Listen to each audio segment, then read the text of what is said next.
Sejam bem-vindos ao Inovação em Maconha, o programa de negócios da TV Prensado em parceria com o portal Ideria. Meu nome é Rafael Jara, eu sou startupeiro há mais de 10 anos e toda vez que eu quero conhecer um mercado novo, eu primeiro pesquiso no Google e depois eu converso com pessoas que estão vivendo aquela realidade há muito mais tempo do que eu. Fazem 2 anos que eu estou conversando com a galera do mercado canábico, que tem biotech, agrotech, indústria têxtil, indústria alimentícia, uso medicinal, uso recreativo, enfim, um monte de oportunidades de diferentes naturezas envolvendo a planta de alguma forma. E aqui nesse programa, todo episódio, a gente mostra pra vocês uma parte de todo esse universo verde. Só que, antes da gente entrar em detalhes de cada uma dessas oportunidades, nesse primeiro episódio, a gente precisa falar um negócio importante pra você, que tá pensando aí em criar, investir em algum projeto que envolva maconha direta ou indiretamente.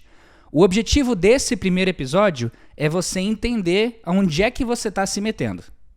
Então tá, você tá vendo que tem uma galera buscando trabalhar com a maconha. É Canadá, é Estados Unidos, é México, aqui perto é o Paraguai, Argentina, Uruguai, enfim, são mais de 50 países aí no mundo todo fazendo essa movimentação que varia de descriminalização, uso medicinal, uso industrial e uso recreativo. Você também já pode ter percebido que até a ONU mandou um "foi mal, tava doidão", pedindo desculpa por esse vacilo da OMS de ter inventado de classificar a maconha na mesma categoria que a heroína, tudo isso sem nenhuma base científica para alegar isso aí. Olha, tem muito conteúdo bom aí de gente muito mais preparada do que eu para falar dessa parte, de como o CBD e o THC interagem com o seu sistema endocannabinoide, os benefícios, os cuidados e tudo isso aí relacionado à substância e ao corpo humano. Inclusive, já vou recomendar aqui para você o episódio do Mano a Mano com o Siddhartha Ribeiro, um neurocientista que é referência internacional nisso tudo. Foram cada vez mais dando espaço para esse lado da maconha como remédio. Então, se a maconha é um remédio sensacional, como é que ela pode ser horrível? Então, essa contradição está fazendo... Eu sou procurado por pessoas assim mais velhas, pessoas de 70, 80 anos de idade, que falam, olha, eu passei a minha vida toda lutando contra isso, mas agora eu tô com Parkinson, agora eu tô com Alzheimer, agora eu tô com câncer e eu tô precisando. E aí quando a pessoa precisa, ela muda. Quem fica doente fica esperto rapidinho e perde os preconceitos. É lenda, é fato ou é mentira que a maconha consome nossos neurônios, que a gente tem menos neurônios? É mentira. É fake news. Maconha não mata neurônio, maconha produz novos neurônios e novas conexões entre os neurônios. Atenção, é o contrário, rapaziada. É o contrário. É ao contrário. Agora, vamos qualificar isso que eu tô falando. É por isso mesmo que uma pessoa de 12 anos deve evitar a maconha. E uma pessoa de mais de 20 não vai ter esse risco. E é por isso que uma pessoa, às vezes, de 70, 80, precisa disso. Uma pessoa de 70 anos, ela não tem produção de novos neurônios e ela tem pouca produção de novas conexões. Então, ela precisa ativar isso, né? Até porque, aí é importante dizer isso para a galera que está escutando. Nosso cérebro produz substâncias muito semelhantes às substâncias da maconha. Quem é contra a maconha tem que entender que nem poderia ser contra ou a favor se não tivesse essas substâncias no cérebro. Podemos falar de todas as drogas, mas a maconha em particular é um grande remédio, e não é um remédio por acaso. A maconha foi desenvolvida por nossos ancestrais há mais de 9.000 anos, né? A cultura da maconha veio de qual lugar? O mais recente que a gente tem é um estudo mostrando que veio do oeste da China e que há milhares de anos, há mais de 6.000 anos, eles já separavam a maconha que serve para fazer roupa, corda, que tem fibras, que é o cânhamo, da maconha que tem resina, que serve como remédio, que serve como substâncias ligadas à religião, à criatividade, à produção artística. Qual povo que trouxe a maconha para o Brasil? Essa é uma boa pergunta. Quem trouxe o cânhamo foram os portugueses, porque as caravelas tinham vela feita de cânhamo, a roupa dos caras era de cânhamo, a corda era de cânhamo. E, inclusive, em vários lugares da América tinha leis para obrigar as pessoas a plantar cânhamo. Mas quem trouxe a maconha remédio, a maconha terapêutica, foram nossos ancestrais africanos que já conheciam e traziam, tinha vindo da Ásia, tinha chegado da África e conheciam como uma planta de poder muito importante.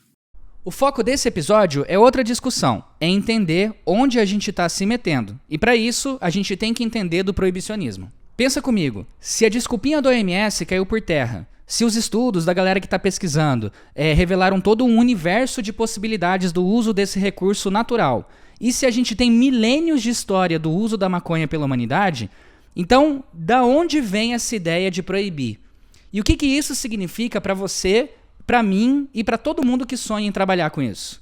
Como o assunto é lei, a gente conversou com o advogado André Barros, um dos advogados da Marcha da Maconha, que também é um movimento responsável por eu poder usar essa plantinha aqui na minha logo sem medo de ser preso.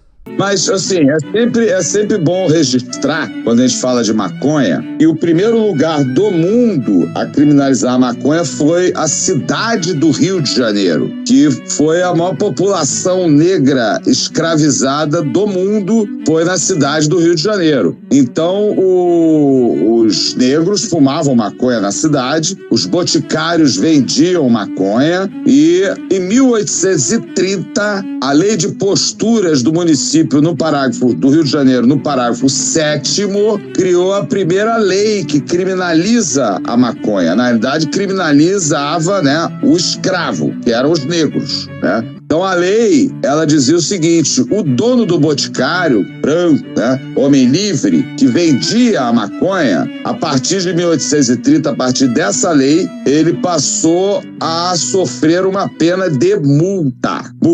O escravo que comprasse, que usasse o pito do pango, que o pango era como se chamava, uma das formas de chamar a maconha, para o negro que fumasse o pito do pango, quer dizer que é o comprador, seria o comprador, ele recebeu uma pena de 3 dias de cadeia. E entrou em vigor no mesmo ano o primeiro Código Criminal do Brasil, 1830, que estabelecia para um pequeno delito como fumar maconha 50 chicotadas por dia, porque antes eram de 100 a 400, né? Então, o primeiro lugar a criminalizar a maconha no mundo é o Rio de Janeiro, que foi a maior população negra escravizada do mundo. Dentro da política, tinha um capítulo que falava dos crimes contra a polícia de costumes. Então aí o que é? O que é a polícia de costumes? É a polícia para reprimir a cultura dos negros. O candomblé, o jongo, a religião, né? A maconha não estava dentro disso aí. Ela tinha uma outra lei, que é essa lei do município. Mas, obviamente, ela estava nessa política chamada dessa forma, né? Dos crimes ou contravenções contra a polícia de costumes. Então, a raiz da criminalização da maconha é racista contra os negros. Então, logo de cara, já dá pra ver que a origem desse proibicionismo, lá em outubro de 1830, já não tinha nada a ver com saúde. Esse discurso da preocupação com a saúde pública foi algo que surgiu depois, inclusive surfando em cima daquela mentira da OMS que serviu de base para justificar todo esse atraso. Esse bicho-papão da erva do diabo, essa visão epidêmica da maconha, foi tipo um folclore construído para o Brasil e para muitos outros países entrarem numa pira de estadunidense chamada de guerra às drogas. É um lado político que envolve muita mentira. E é mentira descarada, assim. Uma mentira que a gente tem que sempre denunciar é a mentira de que existe o combate ao tráfico de drogas. Primeiro. E as pessoas repetem, as pessoas acham que tem já começa aí. Ao tráfico de drogas. Inclusive, moradores das favelas acreditam nisso. Sim. E isso é fácil demonstrar que não existe. Por quê? Porque a lei de drogas, a lei 11.343 de 2006, ela tem ali um tripé de crimes, né? O primeiro é o consumir, portar para uso próprio, ou plantar pequena quantidade para uso próprio. Está no artigo 28. Para essa conduta não existe mais a pena de prisão. Só existe para o negro e para o pobre, porque existe um parágrafo nesse artigo que diz o seguinte: para determinar se a substância é para consumo pessoal, o juiz levará em consideração a natureza e a quantidade das drogas, mas não existe nenhuma jurisprudência dizendo qual é a quantidade, ao local e onde se desenvolveu a ação e as circunstâncias sociais e pessoais. Um artigo racista, preconceituoso, que prende jovens negros e pobres no artigo 33, que é o vender, ou então fornecer ainda que gratuitamente. Pena 5 a 15 anos de reclusão. Agora, nós temos o artigo 36, que é financiar e custear o tráfico de drogas, que é o crime do milionário. Todo produto, quando a gente fala de mercado, todo mercado tem aquele que financia. O banco, o doleiro, né? Sempre assim, digo até de forma oficial, sempre tem alguém que financia. E a maconha também tem. São milionários e bilionários. Nós não estamos falando de um mercadinho, não. A gente não está falando de uma vendinha, não. A gente está falando de um mercado de toneladas.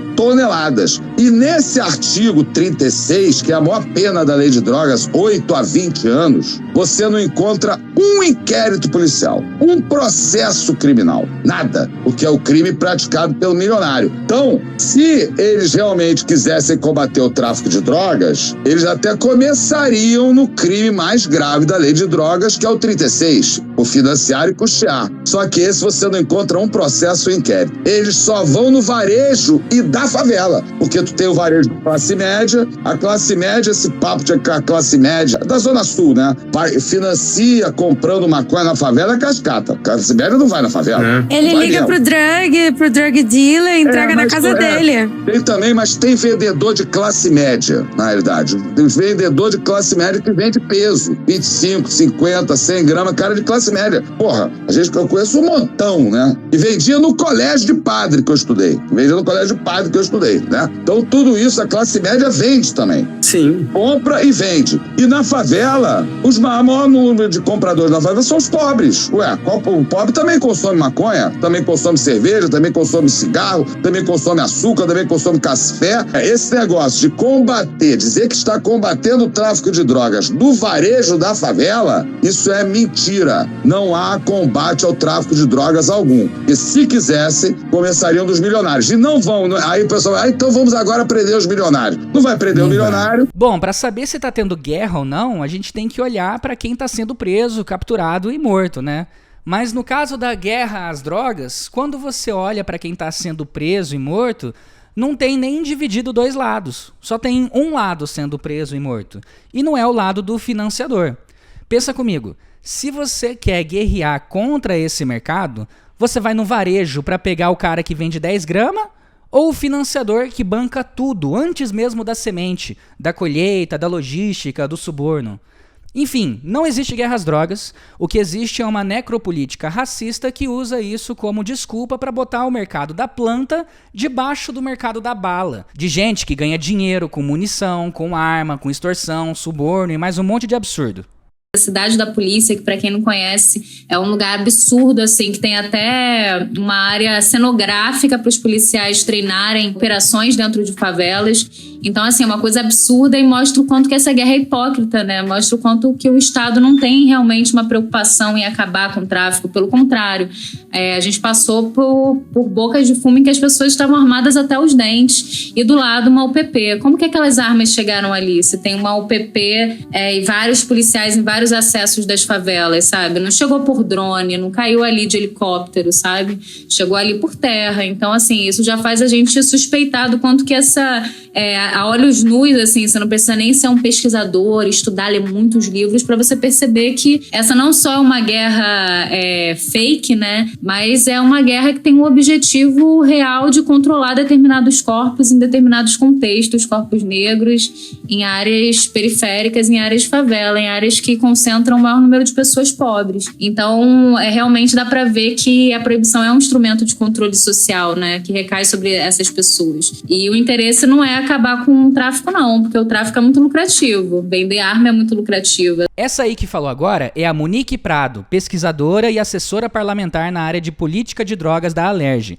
Mas você quer ouvir outros lados aí? Tem um podcast chamado República das Milícias, do Bruno Paes Manso, onde ele entrevista policial do BOPE, miliciano, traficante, todo mundo que fez e faz essa máquina girar. E avançando na conversa, o Magalhães refletiu sobre um impasse ainda mais profundo para um investigador como ele, que participou de dezenas de prisões importantes. Acabou com as grandes cabeças do tráfico do Rio de Janeiro. Agora eu te pergunto, todo mundo foi preso. O Marcinho foi preso sem inquérito meu, o Guimarães, meu parceiro, prendeu o EA, os grandes traficantes, Fernandinho foi preso, todo mundo foi preso. Acabou o tráfico de drogas?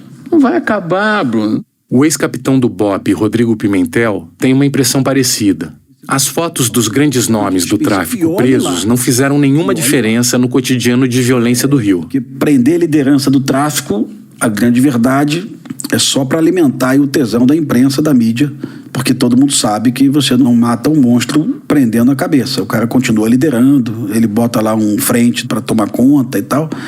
Você chegou uma época do Rio de Janeiro que todos os líderes estavam presos e o Rio de Janeiro continuou um inferno, uma bagunça. Então, para que escolher o inimigo público número 1? Para o Magalhães, o que não deixa o monstro morrer é o próprio modo de funcionamento dele. O tráfico de drogas, ele funciona sobre um pedestal, uma égide, que é a coisa mais genial. É a demanda e a facilidade. Bruno, se você for fazer uma pesquisa sobre o CEO de uma grande multinacional, quando você vai chegar na porta lá do escritório, vai pedir para falar com o presidente e vai conseguir. Com o tráfico, a gente sai daqui agora, vai para o Paraguai, você vai levando um carro e volta trazendo 3 quilos de cocaína, cara. E você chega aqui na porta do morro e vai direto à boca e fala, porra, eu quero falar com o dono da parada. Os caras vão te render, vão te dar dura, tu é polícia, tu é aquilo, vão te pegar pelo braço e vão te levar ao dono do morro. É assim que é. É quem diz que não é, ou não conhece, ou é mentiroso. Tu vai dizer, é tanto quilo, eu deixo em consignação. E você vai lá e vai deixar a tua mercadoria lá e vai passar um mês e vai receber.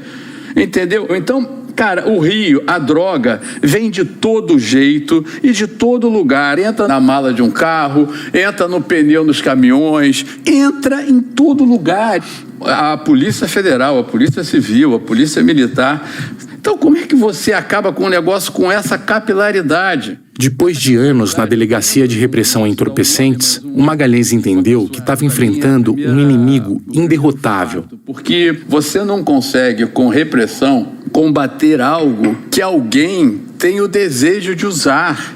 Essa é a grande questão. Com o consumo de drogas, você não vai acabar, que faz parte da natureza humana. Você pode, sim, acabar com essa guerra bélica. Nessas conversas todas que eu tive tentando mapear o contexto do tráfico no Rio, teve outro policial que usou essa mesma imagem da caverna. Eu quando vi naquelas pinturas rupestres, prova de que o homem consome droga desde a caverna, é sensacional isso. Pro Vinícius, se não vai parar, só tem uma saída. Se a gente não defende legalização das drogas, de um lado, está provado que esse enfrentamento, essa guerra às drogas é uma maluquice. Ela é caríssima e piora. Fato. Isso nem os americanos que inventaram essa doideira já voltaram atrás e já estão revertendo esse quadro, né? Nitidamente, né? Depois, bom, riscos e danos na redução. Portugal, nossos colonizadores, expropriadores, avançaram nisso, né? E todo mundo disse que ia piorar lá e não piorou nada. Pelo contrário, até melhorou um pouquinho, né? Então, assim, o caminho está apontado. Está apontado. Mudar a estratégia de controle social, né? Vamos tentar gastar menos dinheiro e obter um resultado melhor. Isso. Pesado, né? Quando você, vivendo no Brasil, escolhe trabalhar no mercado canábico, não importa se a sua ideia é trabalhar com a genética, com a colheita, com a cultura, você está botando uma lojinha no meio dessa necropolítica. Você precisa prestar atenção nisso. Isso afeta tudo que a gente vai discutir nos próximos episódios, falando de negócio, maconha, hahaha. Agora que você já tem uma noção de onde você está se metendo, vamos falar um pouco de oportunidades e movimentações que já existem aqui no mercado brasileiro. Para isso, a gente conversou com o Alex Lucena, que é diretor de inovação da Green Hub, uma aceleradora de startups do mercado canábico. Se eu te perguntar agora, nesse minuto, imagina eu vou te perguntar, Rafael, quanto de maconha hoje, dos 213 milhões de brasileiros, quantos por cento você acha que usam maconha, seja de uma maneira recorrente ou seja de vez em quando? Qual o percentual? Então vai nos 20. 20% você está falando de 40 milhões de brasileiros, tá? Que hoje, sem nenhuma legalização, fazem uso da cannabis no Brasil. Uma cannabis de péssima qualidade, diga-se de passagem, na maioria das vezes, né? Porque você não sabe, na real, o que você está consumindo ali, não é isso? E isso já acontece. Então não é uma questão... O mercado está dado. Existe um mercado. Não é que existirá um mercado. O mercado, ele Existe. E existe desde sempre, diga-se de passagem, tá? A questão é virar a chave do ilegal para o legal. É disso que a gente está falando, certo? No Canadá, quando essa chave aconteceu, o que aconteceu do ponto de vista dos consumidores? Mais ou menos manteve o que sempre foi. Ninguém passou a fumar mais maconha porque o governo canadense liberou. Quem fumava, fumava. Quem não fumava, não fumava. E ponto.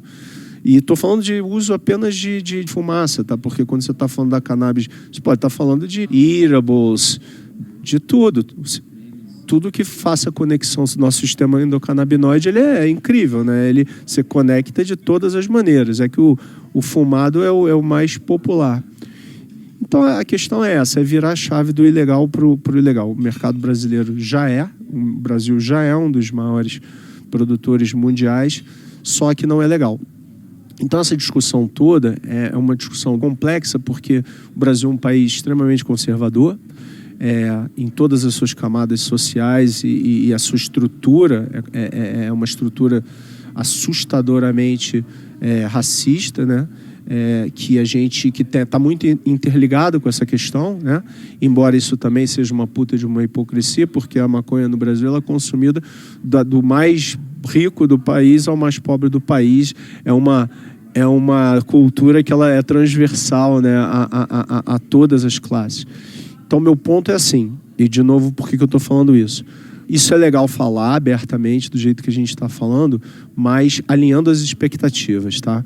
Hoje, se é para fazer negócio na indústria da cannabis no Brasil, a gente está falando de cannabis medicinal. Ponto. E muito em breve, eu acredito pessoalmente que a gente vai estar entrando muito forte no industrial, do que os americanos costumam chamar de seed to sales, né? Então, tudo começa no seed. Então, eu vou ilustrar com exemplos da carteira como você pediu, tá? Então, a semente. A semente é um negócio de biotecnologia, tá? Então, o estado da arte do que a gente está falando aqui, tá, vai ser um momento que eu consigo criar uma semente que vai produzir uma planta, tá, que vai cruzar com a sua genética, do Rafael. Tá? Isso não é futurologia, isso existe. Tá? Muita ciência, biotech puro. E a gente tem uma startup chamada Adua, que fica em Viçosa, em Minas Gerais, que está despontando nesse segmento. É uma das poucas universidades, startups ligadas, que tem a autorização jurídica para manipular a planta. Porque para você fazer pesquisa com cannabis, você precisa, né? Senão fica, né? Como é que faz? Então, a Adua é um bom exemplo. Então, a gente começa no seed, né? Depois, dentro dessa esteira, né, você tem a parte do agro, né? Então, quem está trabalhando com cannabis essencialmente um negócio, agrotech, tá? É planta. Então, quem já é do agro, e tem muita gente que a gente conhece que está só esperando essa chave virar no Brasil para trocar soja por cannabis. É que o Brasil, do ponto de vista regulatório, é um dos países mais atrasados do planeta Terra. Tá? E aí eu não estou dizendo nem aqui comparado às grandes... Eu estou falando aqui nos nossos vizinhos, aqui, eu dei o exemplo do que está acontecendo no Paraguai, Uruguai, a própria Argentina, para ficar aqui só na vizinhança, tá? Aí você fala assim, puxa, mas que ducha de água fria, então eu tenho que esperar o Brasil abrir? A resposta é não, tá? E eu vou te dar outros exemplos aqui. A indústria da cannabis é uma indústria global. Ela nasce global por essência. Então, só para falar isso de cara, tá? Na nossa última chamada de startups, nós selecionamos 2 startups, as 2 de brasileiros, sendo que uma são brasileiros que estão no Uruguai, que é a CB Different. O casal, né, a Camila e o Lucas, é uma empresa familiar. Foram empreender, venderam um carro, foram para o Uruguai e estão lá há 3 anos, tá? Hoje eles tocam um grow incrível, tá? Com cabeça de lab, tá? E eles querem se posicionar até por conta do perfil dos empreendedores fortemente na indústria de cosmético. Então, assim, o Brasil está atrasado no regulatório, fato, tá? Mas eu tenho que ficar parado. Não, é isso. Acabei de dar um exemplo aqui, empreendedorismo raiz entendeu? Que foi lá e está indo à luta e a CB Different está acontecendo. A outra empresa que a gente, também falando em possibilidade, aceleração, é do Canadá, que é a Blue Hemp. Então, o que a Blue Hemp é? Essa turma da Blue Hemp é um pessoal que vem da área de alimentos e bebidas, tá? E acabamos de fazer, e mostramos isso lá num evento agora, mês passado, em Toronto, o primeiro ketchup com infusão de THC, tá? É uma delícia, primeiro de tudo, é uma delícia, tá? E a gente anunciou nesse evento e agora a gente está buscando um parceiro que vai levar isso para a escala de produção industrial. Blue Hemp também, empresas de brasileiros que estão... Então, assim, sendo mais didático para quem está ouvindo, existe uma possibilidade gigante desde a parte de agricultura, passando pela parte de transformação da matéria-prima em insumo que vai alimentar N indústrias, tá? A indústria têxtil, a indústria de alimentos e bebidas e tantas outras, ok? Então a possibilidade está colocada. Ser empreendedor no Brasil, em geral, já é um puta desafio. Ser empreendedor na cannabis no Brasil é um desafio adicional. Agora, nem por isso, sabe? Eu não tenho a menor dúvida de que o Brasil reúne todos os elementos necessários do ponto de vista de recursos humanos, tá?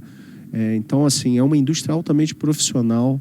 Se você for falar de negócio, de empreendedorismo, cara, é um business que requer ainda mais profissionalismo, talvez, pela sua complexidade, sabe? Pelos desafios que o empreendedor do setor da cannabis. Então, hoje, a Green Hub, ela funciona e é um compliance que a gente tem com os nossos investidores, que é funcionar 110% dentro do que permite o regulatório no Brasil, tá? Então, o que temos para hoje no Brasil, falando de Brasil especificamente, é o medicinal, é o que já avançamos. Avançou pouco ou muito, mas é o que temos para hoje. Isso é uma realidade. Vamos para 14, 18 produtos liberados pela Anvisa para entrar em território nacional esse ano, tá? Então, a gente está avançando no medicinal. A gente vem numa crescente na pauta industrial. Não faz sentido nenhum você não poder plantar cânhamo no Brasil, não faz nenhum sentido, porque a conversa toda é aquela conversa em cima do THC, né? Que é o recreativo, né? Aí entram outras questões, entra a questão de segurança pública, guerra às drogas, blá, blá, blá, blá, blá. Então, mas quando você fala de cânhamo, que você tem 0,02% de THC, é uma planta maravilhosa que serve para tantas e tantas e tantas e tantas coisas. Então essa nos parece o óbvio do óbvio, o Brasil surfar essa onda, ainda mais a potência agro que nós somos, né? Estava contando o case do Paraguai, nosso vizinho. Pô, a gente é uma potência, a gente alimenta 20% do mundo. O cânhamo é um nutriente extremamente rico. Essas imagens que vocês estão vendo aí, a gente gravou lá no Cannabis Thinking, no ano passado. Esse é um evento da Green Hub, onde a gente conseguiu encontrar muita gente diferente que hoje está trabalhando de alguma forma com a maconha. Como, por exemplo, o Fabrício, da Bem Bolado. Eu estou desde 2010, né? Na verdade, no mercado 2012 que eu lancei a marca. Quando eu entrei em 2010, não tinha mercado, simplesmente, não existia. Tinha a Leda com a celulose, tinha a Smoke no Brasil, o Grow Room, o site, a Ultra, duas head shops. Esse era o mercado brasileiro. Então, porra, se você vê hoje um evento como esse, a Cannabis Think, ministros falando, todo mundo falando sobre o assunto. Você põe no Google ali, você vai ver que tem milhões de marcas, de gente, de movimento, Então, assim, o que mudou? Mudou tudo, né? Não existia, agora existe. Tenho certeza que agora a gente está no caminho, agora está se juntando como movimento. Vamos dar a mão, abraçar todo mundo e vamos crescer o mercado, porque tem muito para crescer ainda. O Sérgio, da Adua Cannabis. A Adua é uma empresa que ela desenvolve um pacote tecnológico para o cultivo de cannabis no Brasil. Então, o nosso foco é principalmente o melhoramento genético da planta, para adaptar essa planta às condições de clima e solo do Brasil, também torná-las resistentes às pragas locais e que elas consigam, né, atingir alta produtividade com qualidade. Então, o nosso foco é também esse desenvolvimento dos insumos, entre eles, então, sementes e mudas, mas também defensivos e também um software de agricultura 4.0 que auxilia o produtor na experiência ao cultivar as variedades, né? Favorecendo com que ele consiga propiciar para aquelas plantas condições para que a variedade atinja o potencial genético que ela possui. Então, para melhorar a experiência do produtor ao cultivar a variedade que ele selecionou. A gente teve uma autorização da Justiça Federal para iniciar isso lá em 2020 e aí fizemos um contrato com a universidade para executar esse projeto junto com a universidade. Aí a gente avançou um pouco nessa estratégia e hoje a empresa já tem uma autorização, né? Acho que nós somos a única empresa realmente com essa finalidade, né? Distribuir lucros, digamos assim, que tem autorização para cultivar cannabis no país hoje, para desenvolvimento de tecnologias. Isso, saímos na Forbes, saímos na Nature, né? Acho que também foi muito importante o reconhecimento da Nature, maior revista científica do mundo, então isso mostra que além da questão de empreender, também tem uma base tecnológica, um reconhecimento tecnológico, científico do que a gente vem fazendo, né? O nosso objetivo é que a gente possa disponibilizar para o mercado as sementes, né, que a gente vem desenvolvendo, né, entregar para os pacientes, principalmente aí que tem autorização para cultivo, que demandam, né, tem essa necessidade de ter um material com qualidade. Então acho que um passo importante é a gente também, além de desenvolver a tecnologia, conseguir fornecer agora para o mercado nacional também. Acho que esse é o nosso maior objetivo nesse momento. O advogado Michael Dantas, que é diretor da Rede Reforma. Se a gente passa o baseado para o lado, legalmente, literalmente, o artigo 33 fala, mesmo que não onerosamente, isso é um ato de tráfico. E se a gente não se aplicar aqui ao que foi reformado por conta da jurisprudência, que é o advento do parágrafo 4º, que é o tráfico privilegiado, você vai incorrer em pena mínima de 5 anos. Então imagina a gente falar em pena mínima de 5 anos para uma pessoa que passa um baseado para o lado. Então leva-se tempo a isso. E o que vem acontecendo é muito significativo. Né? De 2014 para cá, se a gente pensar o que aconteceu, é muito grande. E é menos de 10 anos. São muitas pesquisas, são muitas associações. Hoje passa de 100 associações já no Brasil, para falar de maconha. Maconha já é vendida em drogaria, num preço ainda inalcançável para a maioria dos brasileiros. E quando a gente discute que maconha deve ser direito de pôr no quintal de todos, ainda assim isso não abarca todos, porque a gente tem parte da população que não tem nem teto. Eu, infelizmente, tenho um cliente que está preso. Está preso numa situação de só growers, só jardineiros. A única coisa que tem em concreto no processo é que todos eles tinham em comum que tinham plantas em casa. E estão privados de liberdade há mais de 1 ano e meio. Mais de 1 ano e meio. Tem as melhores defesas, tem recursos já no STF e eles ainda seguem presos. Por conta de como que a polícia constrói. Por conta de como que o judiciário funciona. Então, o judiciário, ele é formado por pessoas abastadas, que não entendem, não tiram uma capa ali para tentar ver a realidade. E aí se atém à letra fria da lei, na maioria das vezes, mas com um tom de julgamento, que é esse mesmo tom de julgamento de quem eventualmente vê uma pessoa usando maconha e já pré-julga, acha que é vagabundo, acha que não trabalha, acha que... O bicho-papão de sempre. O Brasil é um dos países que mais fazem pesquisas, e a maioria dos pesquisadores... Para manter as pesquisas em pé, ocorrem as substâncias. Muitos deles a maconha. Aí você fala que essas pessoas são incapazes, essas pessoas são improducentes. Pelo contrário, jamais. Isso não existe. E até mesmo Marcelo D2, que em 1997 estava sendo preso com Planet Hemp por cantar sobre maconha. Nesse dia, ele estava livre e palestrando com o ministro sobre legalização, falando do marketplace dele, do Universo D2, falando da parceria nova que ele tinha fechado com a empresa paraguaia Coba para fornecer produtos canábicos aqui para o Brasil. E aqui só vai um adendo antes. O Wagner, do Ideria, é um ninja. O cara conseguiu uma entrevista exclusiva com o D2 pra gente, e eu até consegui dar de presente pra ele um kitzinho da Sativart, mano. Mas, infelizmente, o jornalista que entrevistou ele antes da gente esqueceu o microfone dele lá, e aí deu interferência no nosso microfone, então o áudio tá prejudicado. Eu peço perdão, mas é uma entrevista com o D2, pô. Solta aí. Tá aqui hoje, cara, pra mim... Sentar naquela mesa ali pra mim foi quase como um sonho, assim, sabe? Eu não imaginava, na verdade. Eu tava me metendo nessa roubada que 30 anos depois eu tava do lado do ministro, sabe? Falando e discutindo sobre isso.